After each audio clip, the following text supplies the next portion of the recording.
4ই ফেব্রুয়ারি মঙ্গলবার এখন প্রায় 9টা সাড়ে 9টার মতন বাজছে। তোজোকে স্কুল যাওয়ার জন্য রেডি করে নিয়ে এখানে ড্রাই ফ্রুটসগুলো খেয়ে নিলাম। তারপরে তোজোকে স্কুলে পৌঁছে দিয়ে প্রত্যেক দিনের মতো জিম চলে এসেছিলাম। তোজোকে স্কুলে পৌঁছে দেওয়ার পরেই আধ ঘন্টার সময়টা আমি জিম করি, এক্সারসাইজ করি। আর আজকে যেহেতু শীতলা ষষ্ঠী, সমস্তই ঠান্ডা খাবার আমরা খাবো, আর তার মধ্যেই গোটা সেদ্ধ তো অবশ্যই খেতে হবে। এই গোটা সেদ্ধ দিয়ে আজকে আমি ব্রেকফাস্টটা সেরেছিলাম, আর তারপরে স্নান করে পুজো হয়ে গেছে এখানে।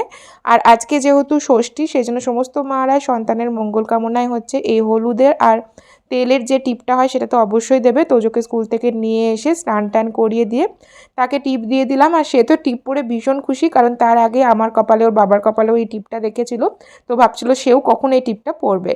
তোজোকে খাইয়ে দিয়েছি, তোজোর জন্য গরম খাবারই হয়েছিল। আর এখানে হচ্ছে আমাদের ঠান্ডা খাবার, ভাতের মধ্যে জল দিয়ে এরকমভাবে খেতে কিন্তু বেশ ভালো লাগে।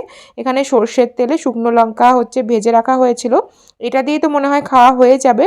তার সাথে ছিল বেগুন ভাজা, আর ছিল হচ্ছে আলু দিয়ে আর মটরশুঁটি দিয়ে নিরামিষ করে বাঁধাকপির তরকারি। প্রত্যেকটা খাবারই ভীষণ টেস্টি লাগছিল খেতে। এমনিতেই আমার ভিজে ভাত বা ঠান্ডা ভাত খেতে ভালো লাগে। আর তার সাথে ছিল হচ্ছে নিরামিষ করে আলু পোস্ত। আর এরকম ঠান্ডা ভাত খাওয়ার পরে ভীষণই ঘুম পাই, কিন্তু ঘুমের তো কোনো উপায় নেই, কারণ তোজো তো কিছুতেই ঘুমাবে না। আজকে সকালে বেশ লেট করেই সে উঠেছে, ঘুমের কোনোই চিহ্ন নেই। এখন সারাক্ষণ আমরা দুজন জেগেই থাকবো।